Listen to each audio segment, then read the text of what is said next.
The house looked abandoned long before I stepped onto its rotted front porch. November light clung thinly to the edges of the property, barely touching the warped siding or the curtains that hung like brittle skin inside the upper windows. It was not the sort of place people inherited with gratitude, but fate rarely concerns itself with our preferences. I had come because the Ashford name was carved into every document left behind, and unfortunately, I am an Ashford by blood.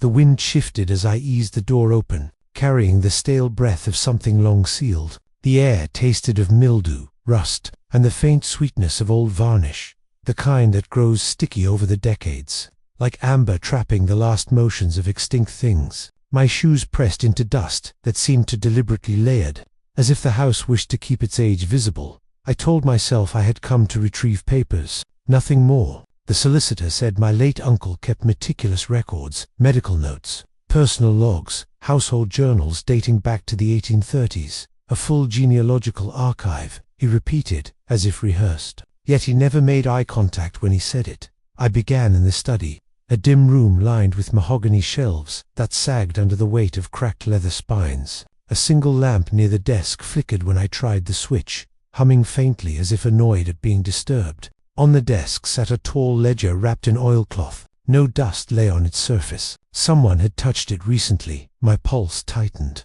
The ledger's cover was soft and worn, the corners frayed like the edges of old scripture. Embossed in the center, A. Ashford, 1834. The same year stamped repeatedly across the strange letters found in my uncle's belongings. The same year my great-great-grandmother reportedly began the family examinations, a phrase no ancestry record ever explained. I opened the ledger to the first page. The handwriting, delicate yet steady, described symptoms: pallor, tremors, sleeplessness, progressive distortions of the joints. But the subject listed was not an Ashford, it was a farmhand employed on the property. The notes were clinical, but the margins were filled with something else entirely. Sketches, anatomical corrections, measurements of bone angles that shifted from page to page, as though the subject's body refused to stay consistent. A thump sounded above me, not the casual settling of an old house, a deliberate, paced movement. I closed the ledger and stepped away from the desk. The air felt heavier now, weighted with attention, like the house was holding its breath. Every instinct screamed to leave, but some thread I could not name pulled me deeper, the same thread that had pulled every Ashford before me. Another step upstairs, slow, intentional. I whispered into the dim, "Who's there?" The answer was silence, but the silence felt like something listening. The second step overhead came softer, as though whatever moved had shifted its weight, not to retreat, but to reposition. I waited, holding my breath until my lungs begged for air. When nothing followed, I forced myself to count to 10. Old houses echo, old houses creak, old houses mimic the living. I repeated these lies until they held shape enough to steady me. Still, I did not return to the ledger at once. Instead, I circled the study, running my fingers lightly across the spines of the journals. Many belonged to different Ashfords, each dated in narrow gold. Lettering: 1834, 1838, 1845, 1872, all the way to the late 1900s. Curiously, every few decades, a pair of journals would appear by the same author, one bearing a tidy script, the other a frantic one, as if each writer had lived two different lives at once. I pulled a slim volume from 1891. The pages were brittle, but the ink remained sharp. Subject 12 demonstrates identical spinal variants as Subject 3, 1834. The curvature is not congenital. It develops after exposure. Bones remember more than blood. Exposure to what? A floorboard groaned overhead again. Not a footstep. Exactly. More like weight shifting, as if someone leaned forward to listen. The sensation crawled down the back of my neck. I snapped the book shut and set it aside. The lamp on the desk flickered once more. Whether from fear or curiosity, I returned to the ledger, opening to the next pages. The handwriting grew more confident, almost eager. Sketches diverged from human anatomy, elongated femurs, inversions in elbow structure, rib cages that seemed to fold inward like closing wings. Notes in the margins read, "Not deformity." Adaptation: is this inherited or triggered? Must find consistent pattern among family bloodlines. It wasn't until I reached the entry labeled October 17, 1834, that my hands began to shake. This date had appeared in every scrap of correspondence my uncle left behind, a date circled, underlined, duplicated across lists and letters, without explanation. The entry was short but chilling. Experiment resumed. The first of our own begins showing signs, our own. My stomach turned. I flipped the page quickly, but the next contained only a single ink blot, a heavy one, as though the pen had paused too long, bleeding into the sheet before the writer stopped altogether. A sudden, sharp tap struck the ceiling directly above me. Not a creak, not a shift, a knock. Instinct took over. I backed toward the hallway, my eyes fixed on the study door, as though escaping it meant escaping whatever stalked the upper floor. The stairwell loomed ahead, narrow, steep, swallowing light. A cold current drifted down it, carrying the faint smell of earth, damp and raw, like overturned soil. Something scraped lightly across the boards upstairs. I gripped the banister, but did not climb. Instead, I whispered into the rising dark, "I know you hear me." The house answered not with sound, but with a sudden stillness, as if every beam, every wall, every shadow leaned closer, listening, waiting. The silence did not break. It deepened, thickening the air until even my breathing felt too loud. I stayed rooted at the base of the stairs, fingers tightening around the banister. Whatever waited above hadn't moved again, but that stillness felt intentional, predatory, like it wanted me to make the next sound.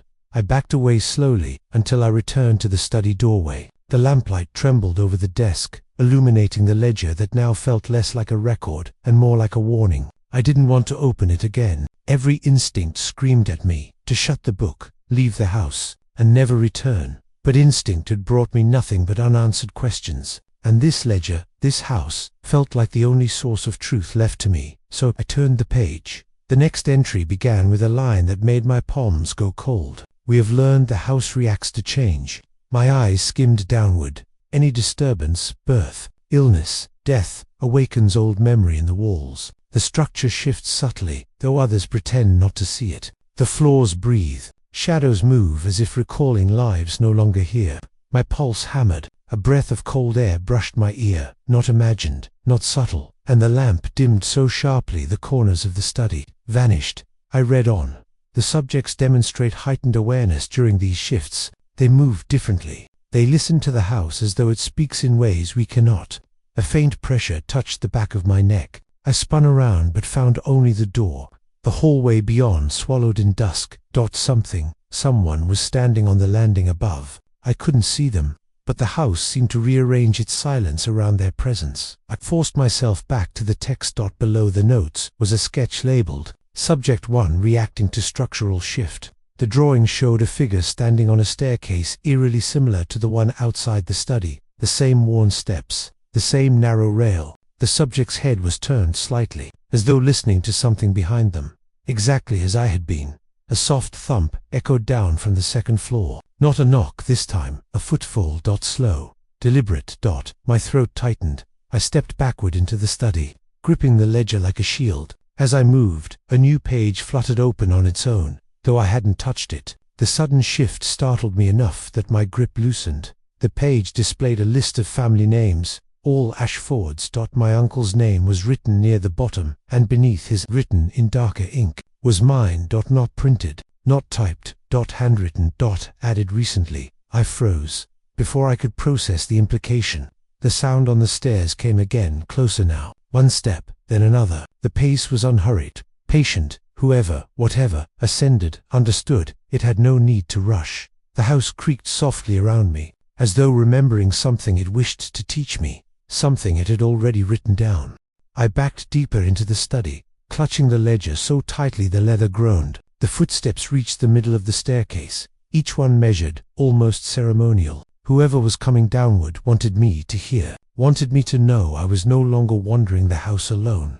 The lamp flickered again, dimming to a thin, trembling halo. Shadows lengthened across the floorboards like ink spreading through water. I searched instinctively for a lock on the study door, but of course there wasn't one. Old houses rarely gave you such comforts. They assumed you already knew what to fear. I glanced down at the page where my name sat beneath my uncle's, the ink darker and fresher than the rest. Whoever had written it had done so recently, very recently. The realization prickled down my spine. The footsteps ceased. Silence, thick as wool, pressed against the walls. I moved to the threshold and leaned just enough to glimpse the staircase, empty, but the air there felt disturbed, as if someone had stepped aside only moments before. I shut the ledger. The sound, a crisp, final snap, echoed far louder than it should have. Something answered. From somewhere deeper in the house. Wood groaned, followed by the heavy drag of something shifting weight. Not footsteps this time. Not human. The noise sounded old, structural, like a beam twisting, or a door swollen shut finally forcing itself open. The ledger tugged slightly in my hands. Looked down. Its pages were fluttering, turning on their own, faster, then faster, until they stopped at a section sealed with a strip of yellowed wax. The wax bore a small impression, a sigil, I recognized only because I had seen it hammered into a rusted iron plate above the attic door earlier that day, a door that had been nailed shut from the outside, a door my uncle had warned me never to touch, a door, he said, had not been opened since 1834. I didn't want to break the seal, but some uncomfortable part of me understood that the wax was not a barrier for protection. It was a warning that had arrived decades too late. I pressed my thumb into the brittle wax. It cracked instantly, flakes falling like dried petals. At the same moment, above me, the house exhaled, a long, hollow release of air, as though something trapped for years had shifted its weight. The attic door slammed open. The sound shook dust loose from the chandelier, rattled the windows, vibrated straight through the floorboards under my feet. I stumbled back into the study. My breath caught painfully in my throat. Then came the footsteps, but these were different, lighter, faster, not descending the main staircase. These footsteps ran across the attic floor directly above me. Pacing, searching, learning. The house again. The ledger's newly opened page bore no text, only a line written in a narrow hand. When the door opens, it remembers who belongs, and beneath it, in that same dark ink as my name, it remembers who tried to leave. The footsteps above stopped, directly over my head. The air in the study thickened, as if the house itself were inhaling, holding its breath. My heartbeat had become a drumbeat I could feel in my ears, shaking the floorboards underfoot. I stared at the line written in the ledger, repeating it in my mind. It remembers who tried to leave. The thought made the hair along my arms stiffen. Had anyone really tried to leave, or had the house already marked me the moment I'd crossed its threshold? The footsteps above moved again, circling, hesitant at first, then deliberate, like someone pacing a familiar path for the first time in decades. I forced myself to stand, stepping away from the ledger. Every instinct screamed to flee, but there was no safe exit. The main door groaned ominously, hinges straining as if testing my resolve. Behind me, the fireplace crackled, though no wood had been lit. Shadows danced across the walls, shapes forming and unforming like smoke. Then, a whisper, not human, not quite, but a sound, threaded with language I felt more than understood. The attic had its own voice, and it was speaking to me. Names, names, names. I swallowed hard. My hands shook as I reached for the candle. Its flames sputtered, then steadied, casting a flickering triangle of light across the study. The ledger seemed to vibrate under my fingers. The page I had opened quivered, and the ink itself shifted, letters stretching and bending until they spelled out new names, hundreds of them, flowing across the page like rivers of shadow. Hawthorne, Blackwell, Pritchard, Kensington, Dalton. My own name appeared at the bottom, scrawled in letters that seemed to pulse with recognition. My stomach turned. These were not merely names, they were echoes, the memory of everyone the house had touched, everyone it had held, marked, or punished. And now, me. A low moan rose from the attic above, growing into a chorus of voices, whispers overlapping whispers, until I could distinguish words, but not the speakers. Some sounded pleading, some angry, some resigned. The house had stored them all, every fear, every regret, every sin, and it remembered. The ledger snapped shut in my hands. I nearly dropped it, but instinct held firm. The candle's flame stretched upward, as if drawn to the attic ceiling. I could feel the air shifting, pressure building, like the house was expanding, testing its boundaries. The whispering ceased. Silence fell. Then, the attic floorboard cracked sharply above me. Something heavy shifted, dragging across the boards, and for the first time, I heard the distinct click of a lock disengaging. The attic door, the one nailed shut, sealed for almost 120 years, swung slowly open. Light poured down from above, silvery and unnatural, illuminating dust motes that hung like suspended stars. I could see the edges of the doorway tremble as if breathing, and then, from the darkness above, came a single voice. "Welcome back. We've been waiting."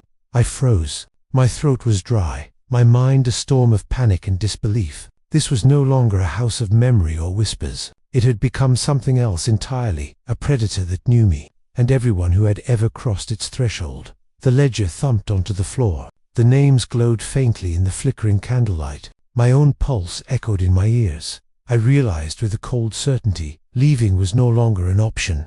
The attic door loomed above me, its gaping darkness swallowing the pale candlelight like ink into water. I felt the temperature drop sharply, a bone-deep chill that made my breath visible, in short, frantic bursts. The whisper from before had faded, replaced by a low, resonant hum, like the house itself was drawing energy from the walls, the floors, the very air. I could see the outlines of the attic staircase, warped by time and neglect, yet impossibly solid, each step radiating a sense of anticipation. Something moved within the shadows above, not fully formed, but alive, writhing, and aware. The ledger lay at my feet, pages open to the names I had seen before, glowing faintly as though responding to the presence that stirred above. My instincts screamed at me to run, to abandon the candle, the ledger, everything, and escape while the house permitted it. But curiosity, that deadly, irresistible curiosity, anchored me in place. Every fiber of my being warned me, yet my hands moved of their own accord. I began to climb the attic stairs, each creaking step sounding like a gunshot in the suffocating silence. The further I ascended, the more the walls seemed to pulse, contracting and expanding as though the house were breathing around me. Shadows shifted independently of the light, pooling in corners, stretching along the beams, forming shapes that defied logic, silhouettes of figures long gone, faces blurred but unmistakably human, trapped somewhere between life and memory. At the top of the stairs, the attic space unfolded before me. Dust hung thick in the air, illuminated by an eerie silvery glow emanating from no discernible source. The shapes of old furniture, trunks, and abandoned belongings appeared familiar, yet warped, distorted,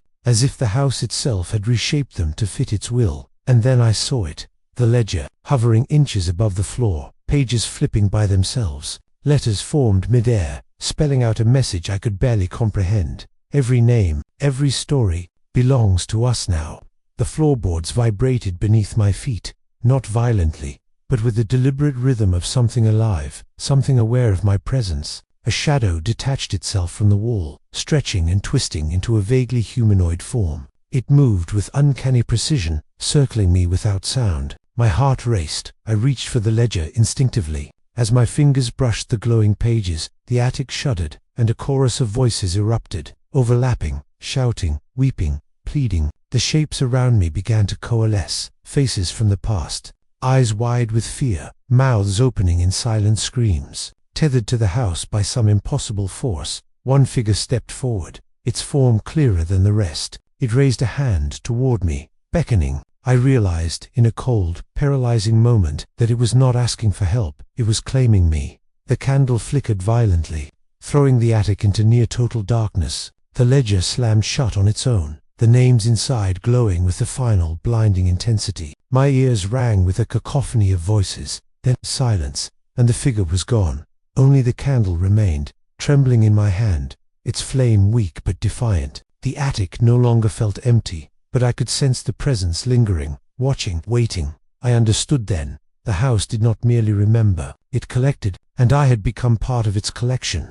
The candle flickered, casting long, shivering shadows across the attic walls, but the oppressive weight of the house remained, pressing down like an invisible hand. Every creak of the timber, every groan of the beams, felt intentional, as if the house itself was conscious of my fear. I lowered the candle, watching its light tremble over the trunks and dust-covered furniture, trying to convince myself that the shapes I had seen were nothing more than tricks of memory and shadow. But the ledger pulsed faintly at the corner of the room. It seemed to breathe, expanding and contracting like a living thing. Compelled by an impulse I didn't understand, I walked toward it. The floorboards whispered, under my weight, small, sibilant, sounds like voices just out of earshot, murmuring fragments of sentences, half-remembered and urgent. Don't leave. Stay, remember. The moment my fingers touched the cover, a chill shot through my spine. The temperature dropping so suddenly that frost formed on the wooden beams. A single name etched itself onto the page in letters of smoke. Mine. My breath caught. It wasn't written before. It wasn't there when I had arrived. The house had marked me. A wind rose from nowhere, swirling round the attic, lifting dust and pages into the air. The shapes I had glimpsed earlier began to move again, forming a circle around me. Faces twisted in silent agony, eyes wide and pleading, mouths opening and closing without sound. I felt their collective presence like a weight pressing against my chest. They were trapped, but aware, angry, hungry, don't. The same low hum that had greeted me when I first climbed the stairs. Only now, it was layered with hundreds of voices, speaking in unison, overlapping in chaotic harmony. Join us, the house remembers, the house collects. I staggered back, clutching the candle, but the figures advanced slowly, deliberately, moving with an intelligence that defied explanation. Each step they took seemed to echo through time, resonating with the memories embedded in the walls themselves. The air shimmered around them, warping, bending reality, so that the attic felt both impossibly large and suffocatingly small. A sudden, sharp voice cut through the chorus, clear, commanding, "You cannot leave. The ledger chooses." My pulse thundered in my ears. The candle flickered once more, then went out. Darkness engulfed me, but the glowing names of the ledger illuminated the room, casting a ghostly, greenish light across the faces circling me. The names seemed to writhe, morphing into new ones, new victims, new prisoners of the house. I realized then that the house was not merely a place, it was a predator. It remembered every soul who entered, collecting their essence, cataloguing their lives, and binding them to its will. The attic was the heart of this hunger, and I had wandered directly into its center. Before I could react, a cold hand brushed against my shoulder, impossibly solid, yet ethereal. A voice whispered directly into my mind, "Now, you belong to us." The candle reignited, its flame burning brighter than ever, and in that brief illumination, I saw all the faces, the collected, the trapped, the enraged, staring at me with a mixture of warning and anticipation. And then, the darkness claimed me. When the darkness swallowed me, it did not feel empty. It felt crowded. Layers of breath, cold, damp, uneven, pressed against my skin, as though unseen mouths exhaled across my neck and shoulders. For a moment, I wasn't sure if I was upright, falling, or suspended in some still, airless void. The world around me had no shape, no sound except for the steady thrum of whispering voices vibrating through my bones. Then, a faint glow pulsed beneath me, like embers buried under ash. My feet touched something solid, and the light expanded, revealing a narrow stairwell spiraling downward. The walls seemed carved from compacted ink, absorbing light instead of reflecting it. The steps were uneven stone, worn in the center, as if thousands had marched down them before me. I thought emerged unbidden.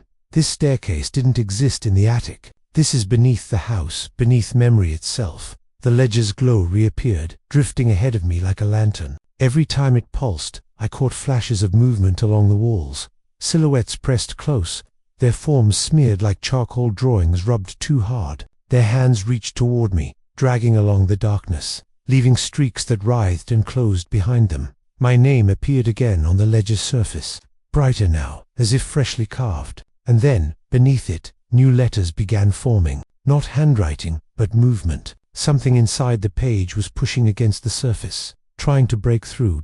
I descended. The voices grew louder with each turn. They weren't whispering anymore. They were chanting, a slow rhythmic cadence like a ritual that had been repeated for centuries. Taken, kept, remembered. Taken, kept, remembered. The air thickened, warm and damp, almost humid. The faint scent of iron drifted upward, tinged with something older, like mold clinging to forgotten stone. Somewhere below, I heard a steady dripping, slow, rhythmic, too deliberate to be watered. Another pulse from the ledger blinded me. Suddenly the staircase opened into an enormous cavern, far larger than anything that could physically exist beneath the house. My first thought was that it had been carved out by hand. My second thought was that no human hands could have done this. All around the cavern walls were shelves carved directly into the stone, each one lined with identical ledgers, thousands of them. Their spines glowed faintly, organized with a precision that defied sanity. Every book belonged to a life taken, A memory consumed, a soul catalogued. And the cavern center held an altar.